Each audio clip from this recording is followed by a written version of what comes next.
A very good evening to all. My name is Harpal. I am a senior counselor at Advice International.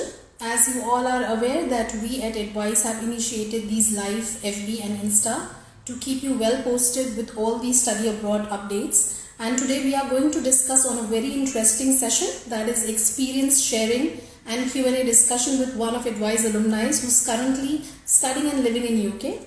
But before we start, I would like to inform you all that I will be doing a Q&A discussion at the end of this session. So kindly keep all your questions for the end. So let's start today talking about UK. The United Kingdom, made up of England, Scotland, Wales and North Ireland, is an island nation in northwestern Europe. The capital is London, which is amongst the world's leading commercial and financial and cultural centers. The United Kingdom is reputed for its excellent quality of education, interactive teaching methodology, top ranking universities and great student satisfaction. Though there are more than 700 universities in UK, they are divided into categories, that is the tier 1 and tier 2. The Russell's Group in UK, which are like the Ivy Leagues in the US, are a collective learning intensive universities, which are 24 research intensive universities which majorly focus on research and has an outstanding teaching and learning experience. The teaching and study methodology in UK in methodology is used in UK is outstanding, which actually gives the student the freedom to be creative and developing skills and confidence, and students get the opportunity to be taught by the world's leading academicians and experts. With all this, studying in UK does come with lots of perks and benefits, like a wide range of selecting in your university options or the studying or the university or the institution. They are shorter in duration and the courses in UK does help in reducing the cost on the tuition and accommodation fees. And most importantly, it's London where everything is different, and that means everyone can fit in. So let's start with welcoming on board Saili Jangam. So we welcome Saili Jangam on board. Let me just introduce a brief about her academic background. Saili is a PhD student at Imperial College London. She came to UK in 2014 as a UG student through Advice Pune, and she studied her Bachelor's of Engineering, Bioengineering at the University of Sheffield on a 50% scholarship, thereafter obtaining a full scholarship, that is tuition fee and stipend, to undertake a PhD at Imperial College London. She was an international student ambassador at Sheffield, helping international students come to the university through advising them on various aspects of admissions through telephone calls, and we are really honored to have her here on Advice Live Insta to share her wonderful experience. So I'll just get Saili on board so we start with this today's session. Just a second.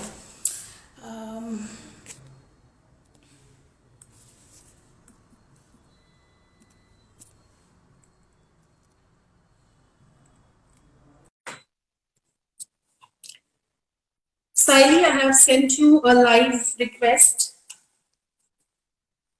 Could you just join in, please? Okay, hi. Hi. Hi, how are you? I'm doing good. How are you? I'm good, thank you. Okay, so I've given a good introduction about you, but it Thank you for would that. be an honor to listen it from you live.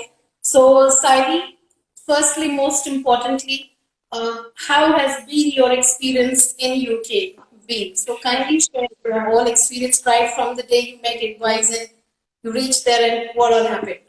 Yes. Sure, yeah. So I studied in Pune at RIMS International School, and I did my A levels, which is the equivalent of 12th standard in India.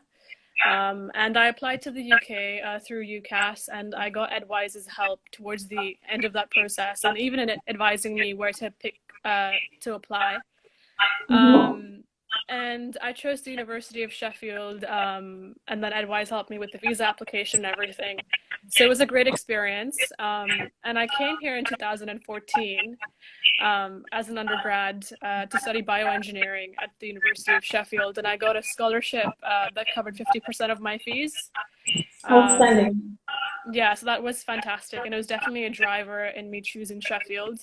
And also the course specifically at Sheffield was amazing because we got to specialize in second year after taking all the modules in first year. So it was great. And then after that, I returned to India for a year to get some experience in research. So I graduated in 2018. I worked at IISc in Bangalore for a year and then applied for PhDs. And I'm currently doing a PhD at Imperial College in London. And very happy to say that I got a full scholarship, so it covers my tuition fees and offers a stipend as well. So yeah, my experience has been great in the UK. I think the quality of education here is amazing. The diversity of students is amazing as well. You get to experience different cultures from around the world. And I think there's a lot of Indian students as well here. So if you wanted to make friends from your own community, there's options to do that. So you don't feel like, you don't feel that homesick and everything when you come. Great.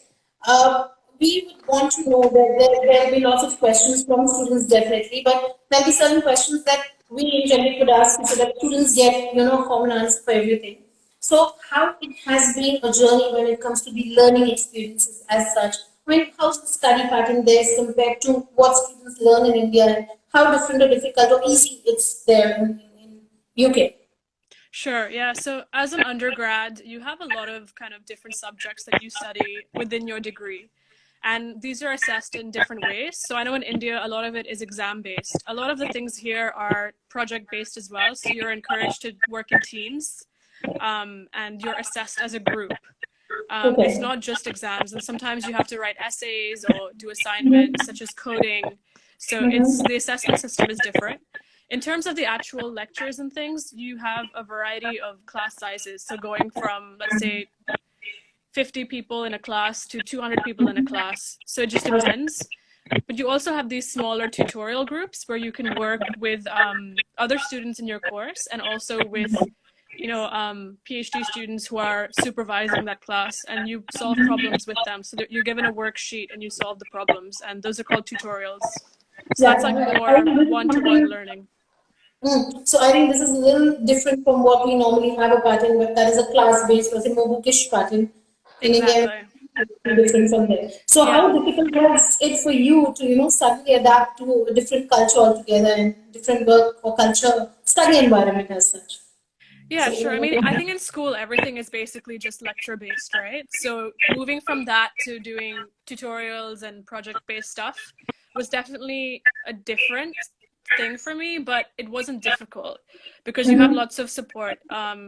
I think it's easier because in a way you're talking to students your age and figuring out what the problems are that you're working on. So you get support from your peers, but you also get support from, like I said, PhD students who are helping there to support you. But there's also that class feel when you have lectures, and all the lectures are recorded and you get to watch them online again if you ever miss them or you need to revise something.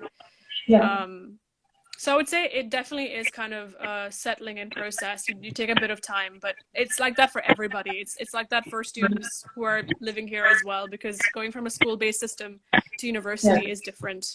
Very different, I know. Yeah. And just elaborate a little bit, because I understand you're currently doing your PhD, and certainly certain some universities do have online. So how easy or how different or difficult is the online study compared to the class-based system altogether?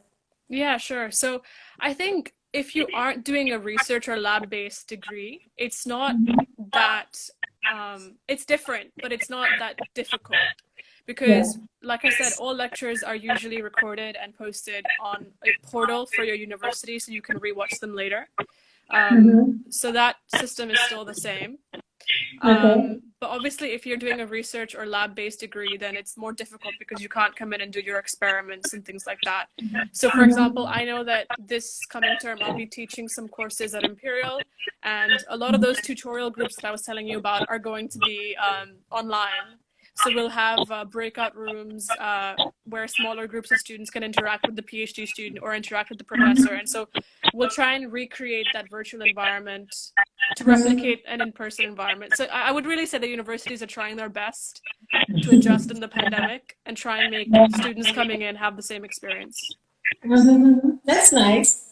And how about the social life there? When you see, Yeah. I mean, I want to elaborate more on your social life. How did you get your first part-time job if you worked? So, is it Yeah. difficult to get a part-time job? What the kind of wages that normally student can expect, and what they should Yeah. be doing in terms of getting a job, and they shouldn't be doing. So, just a bit on that. Sure. In terms of social life, so when I first came here, I got involved in a lot of clubs and societies at university. So UK universities are known for lots of different activities that they provide to international students and students living here as well. So there was Mm-hmm. an Indian society, there was an international students society as well. So I got Okay. involved with a lot of those kind of clubs and made like friends from different parts of the world. In Mm-hmm. terms of applying for part-time jobs, these are advertised on like a careers portal that the university offers, and within the first few weeks, you'll be given like login details for the careers portal. So this Right. will advertise all the jobs on campus and around campus. Okay. So I found out about this international students ambassador job through that.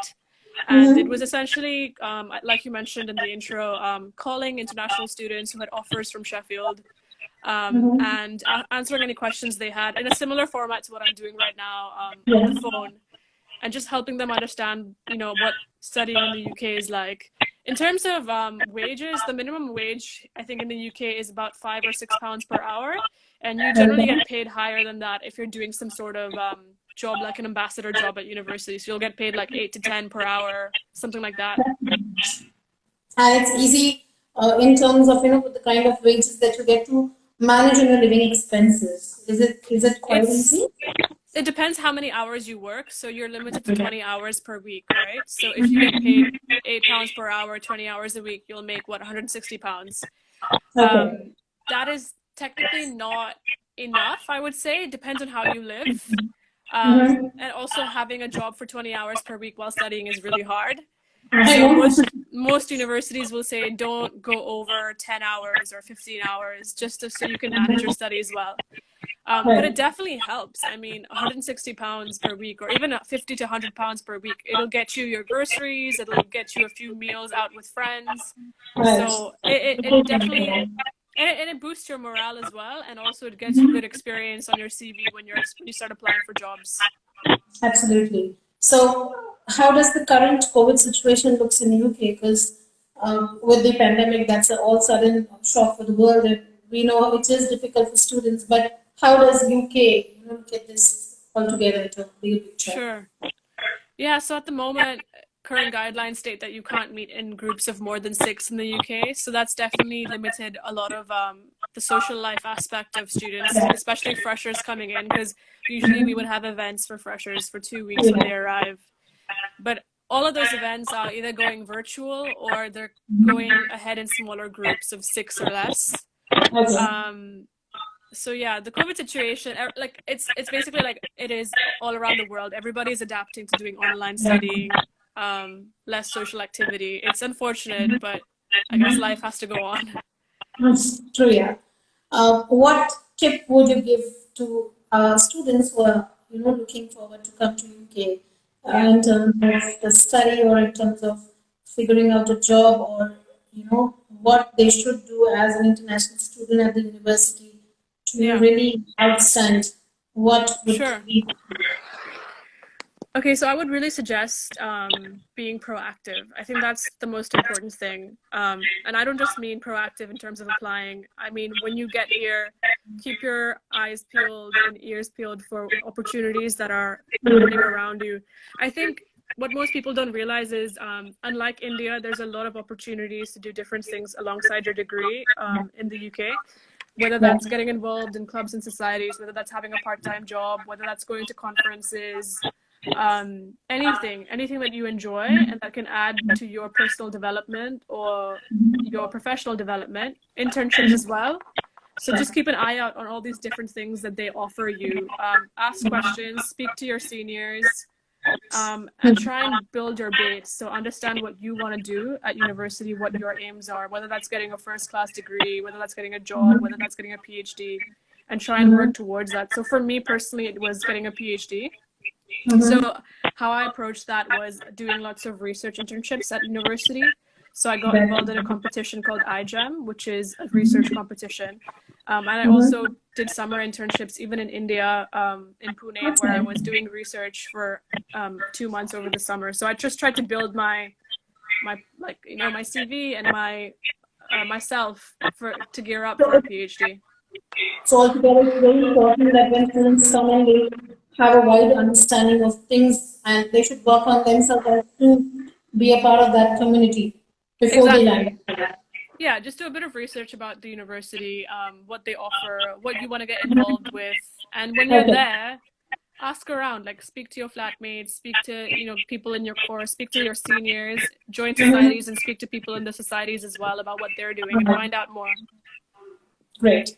So, thanks for sharing all the information. Now we have lots of questions, Sally, that students are just, I will quickly take Sure. questions if there are, so that you can just, just a second, hold on. Yeah, sure. Just a second. So, lots of questions, but someone's mentioned that this is very, very helpful. And hold on just a second. And everyone's just waving hands. So one student, Anush Kabat has asked, how can you approach the UK for bachelor's? Well, Yeah. I'll quickly answer this. Advice is here to help you out, Anush, for all your study abroad related query. And we have 25 branches across India. And if you are residing in Pune, we have 2 branches in Pune. You can anytime come and meet us. If there's any other location, you can leave your number and your city location so that we, provide you a consultant who can help you out further. Yeah. Just a second. Let me see. There are more questions. There are more questions.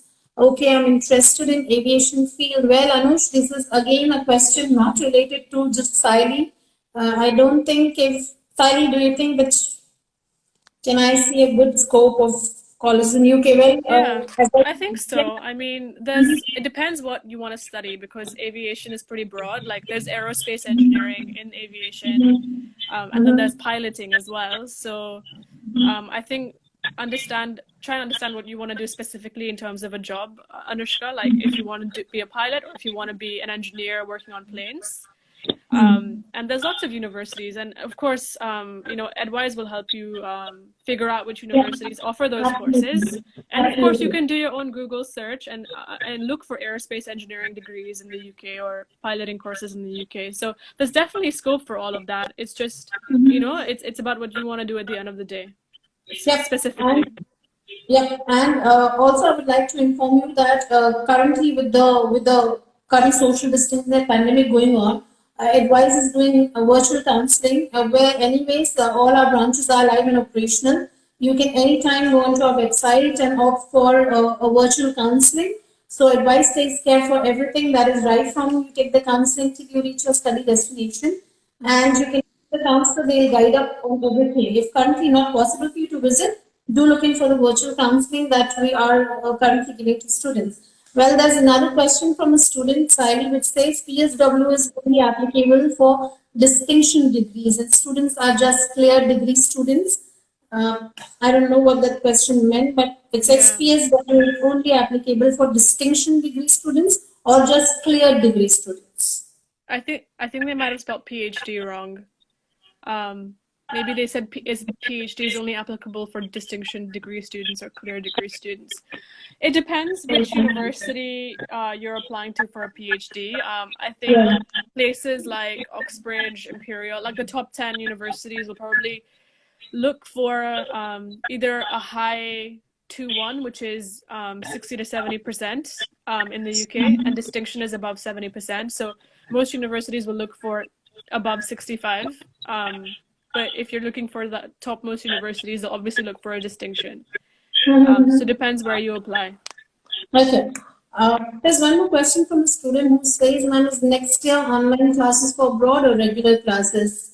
Well, we really don't know, Karthik, if this is because when the pandemic would get over, when the borders were open for most of the countries, I think sadly UK is the borders are pretty much open and people are traveling in, right?